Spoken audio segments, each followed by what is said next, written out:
bersedekah secara sembunyi-sembunyi.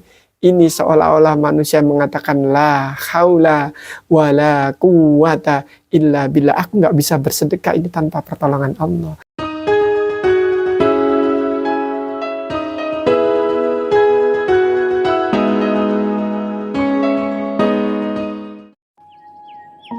Assalamualaikum warahmatullahi ta'ala wabarakatuh. Sahabat-sahabat semua yang beriman, yang dirahmati Allah, mudah-mudahan kalian semua dimanapun berada, mudah-mudahan diberikan kesehatan oleh Allah, dipanjangkan umurnya. Yang sedang sakit, Allah sehatkan badannya. Yang sedang punya urusan, Allah berikan jalan keluar yang terbaik. Yang punya utang, Allah lunaskan utangnya. Allah berikan jalan-jalan untuk melunasi semua utangnya. Allah berikan jalan-jalan kebaikan, lebih dekat kepada Allah. Amin ya rabbal alamin. Nah, sahabat-sahabatku yang beriman, yang dirahmati Allah, tahukah kita bahwa ada karakter-karakter dalam diri seseorang itu? Ada kalanya seseorang itu strong, kuat, keras, tegas. Ada kalanya orang itu sedang, ada orang kalanya itu lembut, tapi ada kalanya lemah. Nah, dalam Islam itu diajarkan tegas tapi tidak keras. Diajarkan lembut tapi tidak lemah. Nah, ini karakter-karakter yang diajarkan dalam ajaran Islam. Betapa banyak keras itu kalah dengan kelembutan. Kelihatannya jumlah pasukannya besar, tentaranya besar, pasukannya komplit, peralatannya komplit, kalah dengan pasukan yang kecil yang diberikan kemenangan oleh Allah. Itu hal yang biasa. Tapi dalam kehidupan sehari-hari bisa kita lihat dalam hadis qudsi yang sangat masyhur. Ketika Allah menciptakan bumi, ini bumi dalam keadaan gonjang-ganjing, dalam keadaan labil. Kemudian Allah tancapkan waja'alnal jibala arsaha. Allah tancapkan gunung sebagai pasak. Lalu bumi yang semula gonjang-ganjing itu menjadi tenang. Lalu malaikat takjub. Masya Allah, hebat sekali ini ciptaannya Allah. Gunung bisa membuat bumi yang gonjang-ganjing menjadi tenang. Kemudian malaikat ini bertanya kepada Allah, ya Allah, adakah ciptaanmu yang lebih hebat daripada gunung ini ya Allah? Qala na'am, kata ya Allah. Ada, yaitu al-hadid. Nah, ternyata ciptaan Allah yang jauh lebih dahsyat, lebih hebat daripada gunung adalah besi. Nah, kita bisa lihat gunung itu begitu besar, tapi terbuat dari batu. Batu itu strukturnya keras, kalah dengan besi. Besi itu walaupun keras, tapi bisa kena panas, bisa lentur, bisa dibentuk. Ini lebih lembut tentunya. Batu yang besar kalah dengan alat berat yang ukurannya kalah besar dengan gunung, tapi alat berat bisa meratakan gunung ini. Nah, batu yang besar kalah dengan palu gada, yang sangat kuat dari besi. Tentunya besi ini karakternya lebih lembut daripada batu, karena batu tidak bisa ditekuk-tekuk, tidak bisa dibengkok-bengkokkan, sedangkan besi bisa dibentuk, bisa dibengkok-bengkokkan karena mempunyai unsur kelembutan. Nah, nanti betapa kandidat yang kelihatannya keras ini akan kalah dengan kandidat yang mempunyai karakter lembut. Ini adalah hukum alam, Allah yang membuatnya. Nah, setelah itu malaikat pun heran kepada besi. Besi hebat ya, bisa mengalahkan batu, bisa mengalahkan gunung. Kemudian nanya lagi, ya Allah, adakah ciptaanmu yang lebih bagus lagi, yang lebih hebat lagi daripada besi ini? Kata Allah, qala na'am, ada, yaitu an-nar, yaitu api.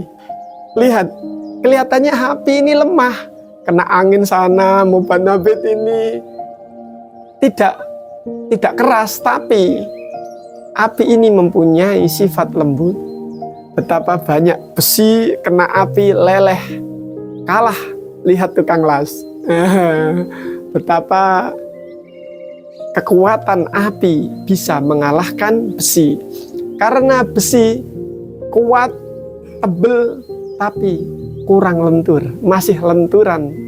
masih lembut, yaitu sifatnya api. Nah, ini sekali lagi banyak keras kalah dengan lembut. Ini besi akan kalah dengan api. Kemudian malaikat pun bertanya lagi, nggak tahu kenapa malaikat ini suka nanya terus ke Allah. Akhirnya malaikat ini nanya, ya Allah, adakah ciptaanmu yang lebih hebat daripada api? Qala na'am.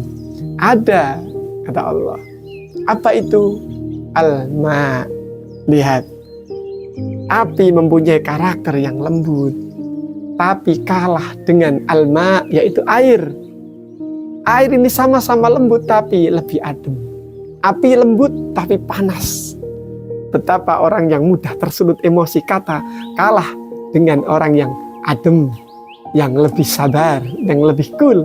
Ini dalam momen-momen tertentu banyak sekali kebakaran-kebakaran dipadamkan dengan air. Nah, ini air bisa mengalahkan yang namanya api karena air lebih lembut. Kemudian malaikat pun bertanya lagi, ya Allah, hebat sekali ini air bisa mengalahkan api, padahal api loh mengalahkan besi, besi mengalahkan gunung. Kemudian ada enggak ya Allah yang lebih hebat daripada air ciptaan-Mu ya Allah? Qala na'am. Ada. Oh, ada lagi. Kira-kira apa? Kata Allah, ar-rih, yaitu angin. Nah, bayangin nih, air kalah dengan angin, kok bisa? Lihat tornado. Itu angin itu bisa menggoncangkan, menjungkir balikkan air. Bahkan air ini bisa terangkat ke atas, ini kalah dengan angin. Karena walaupun sama-sama lembut, lihat karakternya air ini lembut, dingin, tapi dia masih terlihat, bisa kita lihat dengan mata kepala. Sedangkan angin punya karakter lembut, tapi tidak bisa dilihat.